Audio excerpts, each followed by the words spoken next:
ಮಕ್ಕಳೇ ಪರೀಕ್ಷೆ ಚಾನೆಲ್ಗೆ ಸ್ವಾಗತ. ನಾನು ನಿಮ್ಮ ಇಂಗ್ಲಿಷ್ ಸೆಕೆಂಡ್ ಲ್ಯಾಂಗ್ವೇಜ್ ಶಿಕ್ಷಕಿ ಪದ್ಮಶ್ರೀ ಮುರಳಿ. ಸೊ ಮಕ್ಕಳೇ, ನಾನು ನಿಮ್ಗೆ ಹೇಳ್ದಂಗೆ ಇಂಗ್ಲಿಷ್ ಸೆಕೆಂಡ್ ಲ್ಯಾಂಗ್ವೇಜ್ ಇವಾಗಲೇ ಸ್ಟಾರ್ಟ್ ಮಾಡಿದ್ದೀವಿ. ಆ್ಯಂಡ್ ನಿಮ್ಮ ಎಲ್ಲ ಎಕ್ಸಾಮ್ಗೆ ಬೇಕಿರುವಂಥ ಪ್ರತಿ ಒಂದು ಟಾಪಿಕ್ನ ನಾವಿಲ್ಲಿ ಕವರ್ ಮಾಡ್ತೀವಿ.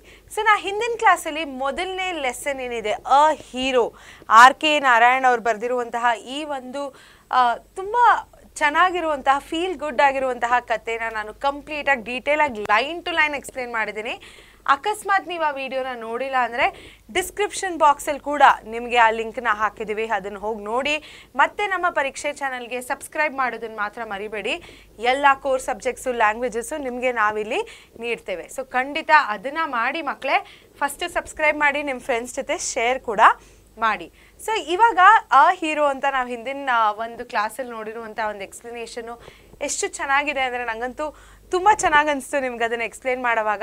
ಆ್ಯಂಡ್ ಕರೇಜ್ ಅಂದರೆ ಒಂದು ಧೈರ್ಯ ಎಷ್ಟು ಇಂಪಾರ್ಟೆಂಟ್ ನಮ್ಮ ಜೀವನದಲ್ಲಿ ಅಂತ ನಾವು ಅದರಿಂದ ಕರಿಬೋದು. ಆ್ಯಂಡ್ ನಮ್ಗೆ ಯಾವುದಾದ್ರೂ ಒಂದು ಭಯ ಇದ್ದರೆ, ಹೆದರಿಕೆ ಇದ್ದರೆ, ಆ ಒಂದು ಕಾರ್ಯವನ್ನು ಮಾಡೋಕ್ಕಿಂತ ಮುಂಚೆ ನಮ್ಗೆ ಹೆಂಗೆ ಅನಿಸುತ್ತೆ, ಯಾವ ರೀತಿಯಾದ ಒಂದು ಥಾಟ್ಸ್ ಬರುತ್ತೆ, ಆ್ಯಂಡ್ ಸ್ವಾಮಿಗೆ ಆ ಸಿಚುಯೇಷನಲ್ಲಿ ಏನು ಅನಿಸ್ತು ಅಂತ ಕೂಡ ನಾವು ನೋಡಿದ್ವಿ. ಈ ಒಂದು ಕ್ಲಾಸಲ್ಲಿ ನಾವೇನು ಮಾಡ್ತೀವಿ, ಕ್ವಿಕ್ಕಾಗಿ ನಿಮ್ಮ ಎಕ್ಸಾಮ್ಗೆ ಬೇಕಿರುವಂತಹ ಇಂಪಾರ್ಟೆಂಟ್ ಪಾಯಿಂಟರ್ಸ್ನ ನಾನು ಸಮರೈಸ್ ಮಾಡ್ತೀನಿ, ಆಯಿತಾ? ಅದರ ಒಂದು ಸಾರಾಂಶವನ್ನು ನಾನು ನಿಮಗೆ ನೀಡ್ತೇನೆ. ಸೊ ಆ ಹೀರೋ ಏನಿದೆ ಅದರ ಈ ಒಂದು ಸಮ್ಮರಿನ ಕ್ವಿಕ್ಕಾಗಿ ನೋಡೋಣ ಬನ್ನಿ.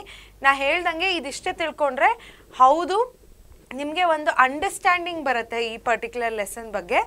ಬಟ್ ಎಕ್ಸ್ಪ್ಲನೇಷನ್ ವಿಡಿಯೋ ನೋಡಿದ್ರೆ ನಾನು ಪ್ರತಿಯೊಂದು ಡೈಲಾಗ್ ಆಗಿರಲಿ, ಸ್ಟೇಟ್ಮೆಂಟ್ ಆಗಿರಲಿ, ಮೀನಿಂಗ್ ಆಗಿರಲಿ ಅದರಲ್ಲಿ ನಾನು ಎಕ್ಸ್ಪ್ಲೇನ್ ಮಾಡಿದ್ದೀನಿ. ಸೊ ಅದನ್ನು ನೋಡಿ. ಈ ಕತೆ ಸ್ಟಾರ್ಟ್ ಆದಾಗ ಏನಾಗುತ್ತೆ, ಸ್ವಾಮಿ ಒಬ್ಬ ಹುಡುಗ, ನಾ ಹೇಳ್ದಂಗೆ 4 ಕ್ಯಾರೆಕ್ಟರ್ಸ್ ಇದ್ದಾರೆ ಇದರಲ್ಲಿ ಇಂಪಾರ್ಟೆಂಟು. ಮೊದಲನೇದಾಗಿ ವೆರಿ ಮೋಸ್ಟ್ ಇಂಪಾರ್ಟೆಂಟ್ ಕ್ಯಾರೆಕ್ಟರ್ಸ್ ಅಂದರೆ ಸ್ವಾಮಿ ಮತ್ತು ಅವರ ಅಪ್ಪ, ಆ್ಯಂಡ್ ಅದ್ರ ಜೊತೆಗೆ ಅವರ ಅಜ್ಜಿ ಮತ್ತು ಅವರ ಒಬ್ಬರು ಅಮ್ಮ ಕೂಡ ಇದ್ದಾರೆ ಈ ಒಂದು ಕಥೆಯಲ್ಲಿ. ಸೊ ಸ್ವಾಮಿ ಏನಿದ್ದಾನೆ ಅವನು ಒಬ್ಬ ಹುಡುಗ. A boy in the second form usually slept in the same room as his grandmother. So ಆ ಒಂದು ಹಾಲ್ ಪಕ್ಕ ಒಂದು ಪುಟ್ಟ ಪ್ಯಾಸೇಜ್ ಇತ್ತು ಅವ್ರ ಮನೇಲಿ. ಆ ಪ್ಯಾಸೇಜಲ್ಲಿ ಅವ್ರ ಅಜ್ಜಿ ಪಕ್ಕ ಸ್ವಾಮಿ ಮಲ್ಗೋನು. ಆ್ಯಂಡ್ ಇವನು ಸೆಕೆಂಡ್ ಫಾರ್ಮ್ ಅಂದರೆ ಒಂದು 7ನೇ ತರಗತಿಯ ಹುಡುಗ. One day his father read a newspaper article about a boy who bravely fought a tiger. Wanting Swami to be courageous, the father commanded Swami to sleep alone in the dark in his office. So ಒಂದಿನ ಅವ್ರ ಅಪ್ಪ news paper ಓದೋವಾಗ ಒಂದು ಕಥೆಯನ್ನು ನೋಡ್ತಾರೆ ಅಥವಾ ಒಂದು ಸ್ಟೋರಿನ ನೋಡ್ತಾರೆ. ಅಲ್ಲಿ ಒಬ್ಬ ಹುಡುಗ ತುಂಬ ಧೈರ್ಯವಾಗಿ ಒಂದು ಟೈಗರ್ನ ಫೇಸ್ ಮಾಡ್ತಾನೆ. ಆ್ಯಂಡ್ ಆ ಒಂದು ಕಥೆನ ಓದಿ, ಆ ಒಂದು ಇನ್ಸಿಡೆಂಟ್ನ ಓದಿ ಸ್ವಾಮಿಗೆ ಹೇಳೋವಾಗ ಸ್ವಾಮಿಗೆ ಆ್ಯಕ್ಚುಲಿ ಒಂದು ಚಾಲೆಂಜ್ನ ಮಾಡ್ತಾರೆ. ಇನಿಷಿಯಲಿ ಅದು ಚಾಲೆಂಜ್ ಆಗಿರುತ್ತೆ, ಬಟ್ ಹೋಗ್ತಾ ಹೋಗ್ತಾ ಒಂದು ಕಮ್ಯಾಂಡಾಗಿ ಏನಂತಾರೆ, ಅವನು ಒಬ್ಬನೇ ಅವರ ಆಫೀಸಲ್ಲಿ ಕತ್ಲೆಯಲ್ಲಿ ಮಲ್ಕೊಬೇಕು ಅಂತ ಒಂದು ಕಮ್ಯಾಂಡ್ ಮಾಡ್ತಾರೆ. ಸ್ವಾಮಿ ಏನು ಮಾಡ್ತಾನೆ, ಅದನ್ನು ತಡೆಯೋಕ್ಕೆ ತುಂಬ ಪ್ರಯತ್ನಿಸ್ತಾನೆ, ಆಯಿತಾ? Swami was scared and try to avoid sleeping alone by going to bed early and covering his face with his blanket.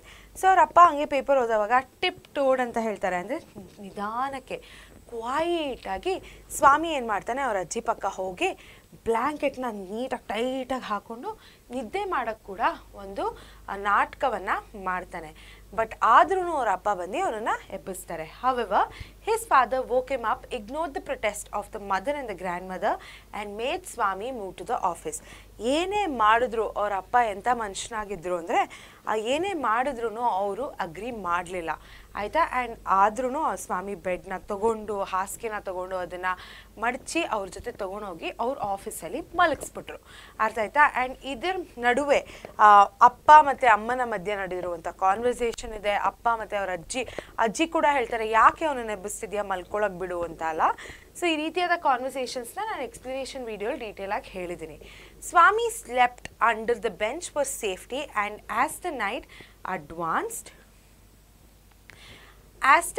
Advanced ಏನಾಯಿತು ಅಂದರೆ ಅವನು ಆ ಒಂದು ಬೆಂಚ್ ಏನಿದೆ ಅದ್ರ ಕೆಳಗೆ ಹಾಸಿಗೆ ಹಾಸ್ಕೊಂಡು ಮಲ್ಕೊತಾನೆ, ಅದ್ರ ಮೇಲೆ ಮಲ್ಕೊಳ್ಳೋಕೆ ಟ್ರೈ ಮಾಡ್ತಾನೆ, ಆಗಲ್ಲ. ಆಮೇಲೆ ಅದು ಕೆಳಗೆ ಹೋದ್ಮೇಲೆ ಅವ್ನಿಗೊಂದು ರೀತಿಯಾದ ಕಂಫರ್ಟ್ ಕೂಡ ಸಿಗುತ್ತೆ.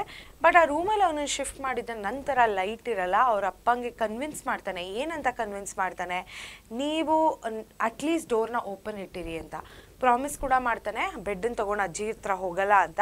ಅದೆಲ್ಲ ಆದಮೇಲೆ ಆ ಕತ್ಲೆ ಆಗ್ತಾ ಆಗ್ತಾ ಸೈಲೆನ್ಸ್ ಜಾಸ್ತಿ ಆಗ್ತಾ ಆಗ್ತಾ ಒಂದಿಷ್ಟು ಥಾಟ್ಸ್ ಅವನ ತಲೆಯಲ್ಲಿ ಬರುತ್ತೆ.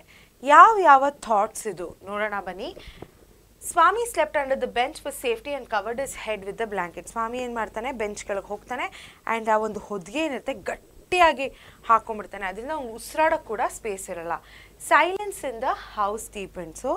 ಆ ಒಂದು ಶಬ್ದ ಇಲ್ಲ ಆ್ಯಂಡ್ ಒಂದು ರೀತಿಯಾದ ಸೈಲೆನ್ಸ್ ಏನಿದೆ ರಾತ್ರಿ ಆಗ್ತಾ ಆಗ್ತಾ ಜಾಸ್ತಿ ಆಗುತ್ತಲ್ವಾ, ಅಲ್ಲಿ ಇಲ್ಲಿ ಶಬ್ದಗಳೆಲ್ಲ ಕಡಿಮೆ ಆಗಿಬಿಡುತ್ತೆ. ಆ ಸೈಲೆನ್ಸ್ ಏನಿದೆ ಅದು ಜಾಸ್ತಿ ಕೂಡ ಆಯಿತು. A ray of light from the street lamp cast shadows on the wall. And ಆಚೆ ಇರುವಂತಹ ಒಂದು ಸ್ಟ್ರೀಟ್ ಲೈಟ್ ಏನಿದೆ ಅದರ ಒಂದು ನೆರಳು ಇವನ ಒಂದು ಆಫೀಸ್ ರೂಮಿನ ವಾಲ್ ಮೇಲೆ ಬೀಳ್ತಿತ್ತು.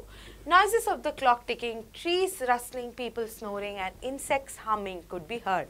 ಸೊ ಇದೆಲ್ಲ ಮಾಡುವಾಗ ತುಂಬ ವಿಧವಾದ ಒಂದು ನಾಯ್ಸಸ್ ಅಥವಾ ಶಬ್ದಗಳು ಅವನಿಗೆ ಕೇಳಿಸ್ತು. ಯಾವ ರೀತಿಯಾದ ಶಬ್ದಗಳು? ಕ್ಲಾಕ್ ಟಿಕ್ ಆಗೋದು ಆಯಿತಾ. ನೀವು ಮಲಗಿರೋವಾಗ ಒಂದು ಗಡಿಯಾರ ಏನಾದರೂ ರೂಮಲ್ಲಿದ್ದರೆ ಅದು ಟಕ್ ಟಕ್ ಸೌಂಡ್ ಮಾಡುತ್ತಲ್ಲ, ಅದು ಕೇಳಿಸುತ್ತಲ್ಲ, ಅದು ಇವನಿಗೂ ಕೇಳಿಸ್ತಿತ್ತು. ಅದ್ರ ಜೊತೆಗೆ ಟ್ರೀಸು ಅಂದರೆ ಒಂದು ಗಾಳಿ ಅಥವಾ ಒಂದು ಗಾಳಿ ಬಂದು ಒಂದು ಮರದ ಮೇಲೆ ಬಿದ್ದಾಗ ಆ ಮರ ಹೇಗೆ ಆ ಕಡೆ ಈ ಕಡೆ ಹೋದಾಗ ಎಲೆಗಳ ಶಬ್ದಗಳು ಅವನಿಗೆ ಕೇಳ್ಸಕ್ಕೆ ಸ್ಟಾರ್ಟ್ ಆಯಿತು. ಆ್ಯಂಡ್ ಅಲ್ಲಿ ಇಲ್ಲಿ ಮಲ್ಕೊಂಡಿರೋ ಜನಗಳ ಸ್ನೋರಿಂಗ್ ಕೂಡ ಅವನಿಗೆ ಕೇಳಿಸ್ತು. ಸೊ ಇದೇ ರೀತಿಯಾದ ವಿಧವಾದ ಒಂದು ಇನ್ಸೆಕ್ಟ್ಸಿನ ಹಮ್ಮಿಂಗ್ ಅಂದರೆ ಅದು ಮಾಡ್ತಿರುವಂತಹ ಒಂದು ಶಬ್ದಗಳು ಕೂಡ ಇವನಿಗೆ ಕೇಳ್ಸಕ್ಕೆ ಸ್ಟಾರ್ಟ್ ಆಯಿತು. ಸೊ ಇದರ ಜೊತೆಗೆ ಅವನ ತಲೆಯಲ್ಲಿ ಸುಮಾರು ರೀತಿಯಾದ ಥಾಟ್ಸ್ ಕೂಡ ಬಂತು. Swami remembered all the frightening stories about devils and ghost. ಭೂತ ಮತ್ತು ಪ್ರೇತಗಳ ಬಗ್ಗೆ ಅವನಿಗೆ ಗೊತ್ತಿರುವಂತಹ ಅಥವಾ ಜನಗಳು ಅವ್ನಿಗೆ ಹೇಳಿರುವಂತಹ ಇನ್ಸಿಡೆಂಟ್ಸ್ ಎಲ್ಲ ಅವನ ತಲೆಯಲ್ಲಿ ಬರೋಕ್ಕೆ ಸ್ಟಾರ್ಟ್ ಆಯಿತು. ಇದರಿಂದ ಅವನಿಗೆ ಭಯ ಕೂಡ ತುಂಬ ಜಾಸ್ತಿ ಆಯಿತು. He remembered that his friend Mani had seen the devil under a banyan tree. So ಹೇಗೆ ಮಣಿ ಅಂತ ಅವನೊಬ್ಬ ಫ್ರೆಂಡು ಆಲದ ಮರದ ಕೆಳಗೆ ಒಂದು ಭೂತವನ್ನು ಅವನು ಕಂಡಿದ್ದ ಆ ಕಥೆಯನ್ನು ಕೂಡ ಇವನು ಜ್ಞಾಪಿಸ್ಕೊತಾನೆ. He remembered how Munisami's father spat blood because the devil slapped his cheek. ಮನೆಗೆ ಹೋಗುವಾಗ ಆ ಜಂಗಲಿನ ಒಂದು ರಸ್ತೆಯಲ್ಲಿ ಅವ್ರ ಅಪ್ಪ ಹೋಗುವಾಗ ರಿವರ್ ಪಕ್ಕ ಒಂದು ಡೆವಿಲ್ ಬಂದು ಮುನಿಸ್ವಾಮಿ ಅವ್ರ ಅಪ್ಪನಿಗೆ ಕಪ್ಪಾಳಕ್ಕೆ ಹೊಡೆದಾಗ ಹೇಗೆ ಅವರು ರಕ್ತವನ್ನು ಉಗಿತಾರೆ ಅದನ್ನು ಕೂಡ ಅವನು ಜ್ಞಾಪಿಸ್ಕೊತಾನೆ. He remembered his 4th class friend who disappeared suddenly and was said to be taken by a ghost, Siam or Nepal. ಅವನಿಗೆ ಇನ್ನೊಂದು ಜ್ಞಾಪಕ ಬಂತು. 4ನೇ ತರಗತಿಯಲ್ಲಿದ್ದಾಗ ಅವನೊಬ್ಬ ಹಳೆ ಸ್ನೇಹಿತನನ್ನು ಈ ಒಂದು ಗೋಸ್ಟ್ ಅಂತ ನಾವೇನಂತೀವಿ ಎತ್ಕೊಂಡು ಹೊಟ್ಟೋಗಿ ಅವ್ನು ಸಡನ್ನಾಗಿ ಡಿಸಪಿಯರ್ ಆಗಿರೋದ್ರಿಂದ ಜನ ಅಂತಿದ್ರು ಅವನಿಗೆ ಒಂದು ಭೂತ ಎತ್ಕೊಂಡು ಹೊಟ್ಟೋಗಿದೆ ನೇಪಾಲ್ಗೆ ಅಥವಾ ಸಿಯಾಮ್ಗೆ ಅಂತ. ಇದೆರಡು ಜಾಗಗಳು ಮಕ್ಕಳೇ. ಸ್ವಾಮೀಸ್ ಹಾರ್ಟ್ ಬೀಟ್ ಫಾಸ್ಟರ್ ಇನ್ ಫಿಯರ್. ಸೊ ಇದರಿಂದ ಏನಾಯಿತು, ಅವನ ಒಂದು ಹಾರ್ಟ್ ಬೀಟ್ ಇದೆ ಅದು ಫಾಸ್ಟಾಗಿ ಬೀಟ್ ಆಗೋಕ್ಕೆ ಸ್ಟಾರ್ಟ್ ಆಯಿತು. ಸೊ ನಿಮಗೆ ಯಾವಾಗಾದ್ರೂ ಭಯ ಆಗಿದ್ದರೆ ಅಥವಾ ಏನಾದರೂ ಯೋಚನೆ ಇದ್ರೆ ತಲೆಯಲ್ಲಿ ಅಥವಾ ಹೆದರಿಕೆ ಆದಾಗ ಏನಾಗುತ್ತೆ, ಹಾರ್ಟ್ ಬೀಟ್ ಫಾಸ್ಟ್ ಆಗುತ್ತಲ್ವ, ಇವನಿಗೂ ಅದೇ ಆಗಿತ್ತು. Later he woke up and heard something rustling and saw a dark shape moving. So ಅವನು ಆಮೇಲೆ ಎದ್ದೇಳ್ತಾನೆ, ಕಷ್ಟಪಟ್ಟು ಕಣ್ ತೆಗಿತಾನೆ. ಕಣ್ ತೆಗೆದಾಗ ಏನೋ ಒಂದು ಶಬ್ದ ಕೇಳಿಸುತ್ತೆ. ಆ ಶಬ್ದನ ಫಾಲೋ ಮಾಡೋಕ್ಕೆ ಅವನ ಡಾರ್ಕ್ನೆಸ್ಸಲ್ಲಿ ಫುಲ್ ಕಾನ್ಸಂಟ್ರೇಷನಿಂದ ನೋಡಿದಾಗ ಏನೋ ಮೂವ್ ಆದಂಗೆ ಅವ್ನಿಗನ್ಸುತ್ತೆ. ಸೊ ಅವ್ನಿಗೆ ಅವಾಗ ಏನನ್ಸುತ್ತೆ, ಮೋಸ್ಟ್ಲಿ ಇದು ಭೂತ ಇರ್ಬೋದೇನೋ ಅಂತ ಅವ್ನಿಗನ್ಸುತ್ತೆ. He thought it was the devil coming to take him and hurt him. Swami hug the body and bit it with all his might. So ಅವನು ಆ ಒಂದು ಧೈರ್ಯವನ್ನು ತೋರಿಸ್ತಾನೆ ಆಯಿತಾ. ಧೈರ್ಯನ ತೋರಿಸಿ ಅವನು ಹೋಗಿ ಏನು ಮಾಡ್ತಾನೆ, ಕ್ರಾಲ್ ಮಾಡ್ಕೊಂಡು ಹೋಗಿ ಆ ಡೆವಿಲ್ ಇನ್ನೇನು ನನ್ನನ್ನು ಮುಗಿಸ್ಬಿಡುತ್ತಲ್ವ, ಅದ್ರ ಮುಂಚೆ ನಾನೇ ಅದನ್ನು ಹಿಡಿದ್ಬಿಡ್ತೀನಿ, ಅದಕ್ಕೆ ಹರ್ಟ್ ಮಾಡ್ತೀನಿ ಅಂತ ಕ್ರಾಲ್ ಮಾಡ್ಕೊಂಡು ಹೋಗಿ ಕಾಲು ಹಿಡಿದ್ಬಿಟ್ಟು ಕಚ್ಬಿಡ್ತಾನೆ ಆ್ಯಂಕಲ್ನ. ನೋಡಿದರೆ ಅದು ಡೆವಿಲ್ ಅಲ್ಲ, ಕಳ್ಳ. ಓಕೆನಾ. Swami had actually bitten the leg of one of the most notorious house breakers in the district. So actually ಈ ಒಂದು ಕಳ್ಳ ಇದ್ನಲ್ಲ, ಈ ಮನೆ ಕಳ್ಳ, ಇವನನ್ನ ಹಿಡಿಯೋದಕ್ಕೆ ಎಲ್ಲ ಕಡೆ ಹುಡುಕ್ತಿರ್ತಾರೆ ಆ ಡಿಸ್ಟ್ರಿಕ್ಟಲ್ಲಿ. ಆ್ಯಂಡ್ ಸ್ವಾಮಿ ಆ ಕರೇಜ್ನ ತೋರಿಸಿ ಇವನನ್ನ ಹಿಡಿಯೋಕ್ಕೆ ಹೆಲ್ಪ್ ಮಾಡ್ತಾರೆ ಆಯಿತಾ ಮಕ್ಕಳೇ. ಸೊ ದ ಬರ್ಗ್ಲರ್ ಏನಾಯಿತು, ಈ ಒಂದು ಕಾಲು ಕಚ್ಚಿದಾಗ ಅವ್ನಿಗೆ ತುಂಬ ನೋವಾಗುತ್ತೆ. ನೋವು ಆದಾಗ ಏನಾಗುತ್ತೆ, ಕಿರ್ಚ್ತಾನೆ, ಅಯ್ಯೋ ಯಾರೋ ನನ್ನ ಕಾಲನ್ನು ಕಚ್ಬಿಟ್ಟಿದ್ದಾರೆ ಅಂತ ಕಿರ್ಚ್ತಾನೆ. ಈ ಒಂದು ಶಬ್ದವನ್ನು ಕೇಳಿ the burglar cried out in pain and was caught by Swami's father, the cook and the servant. So Swami ಕಾಲು ಕಚ್ಚಿದಾಗ ಅವನು ಎಡವ್ಬಿಟ್ಟು ಫರ್ನಿಚರ್ಗಳೆಲ್ಲ ಇರುತ್ತಲ್ಲ ಆ ಕಡೆ ಈ ಕಡೆ, ಅದ್ರ ಮಧ್ಯೆ ಬಿದ್ದುಬಿಟ್ಟಿರ್ತಾನೆ. ಸೊ ಇವರೆಲ್ಲ ಬರ್ತಾರೆ, ಯಾರು ಸ್ವಾಮಿ ಅಪ್ಪ ಮತ್ತು ಕುಕ್ಕು ಮತ್ತು ಸರ್ವೆಂಟ್ ಅವ್ರ ಜೊತೆ ಒಂದು ಲ್ಯಾಂಪ್ನ ತೊಗೊಂಡ್ಬಂದು ಇವನನ್ನು ಅಟ್ಯಾಕ್ ಮಾಡ್ತಾರೆ, ಯಾರನ್ನ, ಬರ್ಗ್ಲರ್ನ. ಸೊ ಇವಾಗ ಏನಾಯಿತು, ಸ್ವಾಮಿ ಮಾಡಿರೋದು ಒಂದು ಕರೇಜಿಯಸ್ ಆ್ಯಕ್ಟ್ ಅಲ್ವಾ. ಸೊ ಜನ ಎಲ್ಲ ಅವನಿಗೆ ತುಂಬ ಕಂಗ್ರ್ಯಾಚುಲೇಷನ್ಸ್ ಹೇಳ್ತಾರೆ. ಸೊ ಹೇಗೆ ಸ್ವಾಮಿನ ಕಂಗ್ರ್ಯಾಚುಲೇಟ್ ಮಾಡಿದ್ರು ಅಂತ ಕೂಡ ನಿಮಗೆ ಪ್ರಶ್ನೆ ಕೇಳ್ಬೋದು ನಿಮ್ಮ ಎಕ್ಸಾಮಲ್ಲಿ. ಸೊ ಇದಕ್ಕೆ ಉತ್ತರ ಏನು, ಅವ್ರ ಕ್ಲಾಸ್ಮೇಟ್ಸ್ ಎಲ್ಲ ಅವನ ಕಡೆಗೆ ಒಂದು ಗೌರವದಿಂದ ನೋಡ್ತಾರೆ, ರೆಸ್ಪೆಕ್ಟಿಂದ ನೋಡ್ತಾರೆ. His teacher patted his bag. ಅವರೊಬ್ರು ಟೀಚರ್ ಏನಿದ್ರು ಅವ್ನ ಬ್ಯಾಕ್ನ ಪ್ಯಾಟ್ ಮಾಡಿದ್ರು, ಶಬ್ಬಾಷ್ ಅಂತ ಹೇಳಿದ್ರು. Head master said that Swami was a true scout. ಇವನು ಒಳ್ಳೆ ಸ್ಕೌಟ್ ಅಂತ ಕೂಡ ಹೆಡ್ ಮಾಸ್ಟರ್ ಹೇಳಿದ್ರು. Police were grateful to Swami.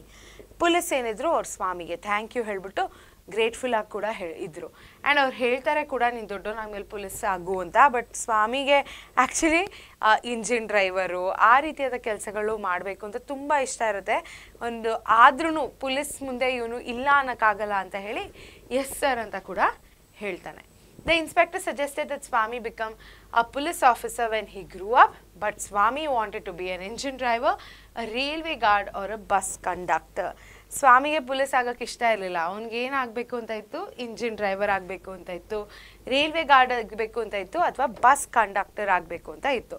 But ಆದರೂ ಪೊಲೈಟಾಗಿ ಎಸ್ ನಾನು ಆಗ್ತೀನಿ ಪೊಲೀಸ್ ಅಂತ ಹೇಳ್ತಾನೆ. Swami went back to sleeping with his grandmother. So ಏನಾಯಿತು, ಅದಾದಮೇಲೆ ಸ್ವಾಮಿ ಹೋಗಿ ಅವ್ರ ಅಜ್ಜಿ ಜೊತೆನೇ ಮಲ್ಗಕ್ಕೆ ಸ್ಟಾರ್ಟ್ ಮಾಡ್ದ. His father was displeased but didn't make him change his sleeping arrangements again. ಅವರಪ್ಪ ಅದರಿಂದ ಖುಷಿಯಾಗಿರಲಿಲ್ಲ. ಬಟ್ ಏನಾಯಿತು, ಬಿಟ್ಬಿಟ್ರು. ನೀವು ಮುದ್ದು ಮಾಡಿದ್ರೆ ನಿಮ್ಮದೇ ಹಣೆ ಬಾರ ಅಂತ ಬಿಟ್ಬಿಟ್ಟು ಅವ್ರ ಅಮ್ಮನ ಹತ್ರ ಹೇಳಿ ಚೇಂಜ್ ಮಾಡೋಕ್ಕೆ ಅವರಪ್ಪ ಹೊಟ್ಟೋಗ್ತಾರೆ ಬಟ್ಟೆನ. ಬಟ್ ಆದ್ರೂ ಗಿವ್ ಅಪ್ ಮಾಡಿಬಿಡ್ತಾರೆ. ತಿರ್ಗಾ ಅವನಿಗೆ ಫೋರ್ಸ್ ಮಾಡೋಕ್ಕೆ ಹೋಗಲ್ಲ ಒಬ್ಬನೇ ಮಲ್ಗೋದಕ್ಕೆ. ಸೊ ಇದರ ಜೊತೆಗೆ ಮಕ್ಕಳೇ ಈ ಒಂದು ಕಥೆಯಿನ ಸಮ್ಮರಿನ ಅಂತ್ಯಕ್ಕೆ ಬಂದಿದ್ದೀವಿ. ಈ ಒಂದು ವಿಡಿಯೋ ಜೊತೆ ನಿಮಗೊಂದು ಡಾಕ್ಯುಮೆಂಟ್ ಸಿಗುತ್ತೆ, ಖಂಡಿತ ಅದನ್ನು ನೋಡಿ. ಮತ್ತು ನಮ್ಮ ಪರೀಕ್ಷೆ ಚಾನಲ್ಗೆ ಸಬ್ಸ್ಕ್ರೈಬ್ ಮಾಡಿ, ನಿಮ್ಮ ಸ್ನೇಹಿತರ ಜೊತೆಗೆ ಶೇರ್ ಮಾಡಿ. ಆ್ಯಂಡ್ ನಿಮ್ಗೆ ಈ ವಿಡಿಯೋ ಇಷ್ಟ ಆಗಿದ್ರೆ ಕಾಮೆಂಟ್ ಮಾಡಿ ಮಕ್ಕಳೇ. ಪರ್ಟಿಕ್ಯುಲರಾಗಿ ಯಾವುದೇ ಒಂದು ಕ್ವೆಶ್ಚನ್ ಇರಲಿ, ನಾ ಹೇಳೋ ಹಾಗೆ ಯಾವುದೇ ಒಂದು ಪ್ರಶ್ನೆ ತಪ್ಪಲ್ಲ ಸರಿಯಲ್ಲ. ಸೊ ಖಂಡಿತ ನಿಮ್ಗೆ ಏನೇ ಡೌಟ್ ಇದ್ರೂ ಅಯ್ಯೋ ಮ್ಯಾಮ್ ಏನು ಅನ್ಕೊತಾರೆ ಅಂತ ಅನ್ಕೊಂಬೇಡಿ, ಹಾಕಿ ನಾನು ಖಂಡಿತ ಅದಕ್ಕೆ ರೆಸ್ಪಾಂಡ್ ಮಾಡ್ತೀನಿ. ನಾ ಹೇಳ್ದಂಗೆ ಡಿಸ್ಕ್ರಿಪ್ಷನ್ ಬಾಕ್ಸಲ್ಲಿ ಕೂಡ ಈ ಒಂದು ಲೆಸನಿನ ಎಕ್ಸ್ಪ್ಲನೇಷನ್ ವಿಡಿಯೋನ ಲಿಂಕ್ನ ಹಾಕಿದ್ದೀನಿ, ಖಂಡಿತ ಅದನ್ನು ನೋಡಿ. ಮತ್ತೆ ತಿರ್ಗಾ ಭೇಟಿ ಮಾಡ್ತೀನಿ ನಾ ಇನ್ನೊಂದು ಲೆಸನ್ ಜೊತೆಗೆ. ನಾ ಹೇಳ್ದಂಗೆ ಸಬ್ಸ್ಕ್ರೈಬ್ ಮಾಡೋದನ್ನು ಮರಿಬೇಡಿ. ಮತ್ತೆ ಭೇಟಿ ಆಗೋಣ. ಟಾಟಾ, ಬಾಯ್ ಬಾಯ್.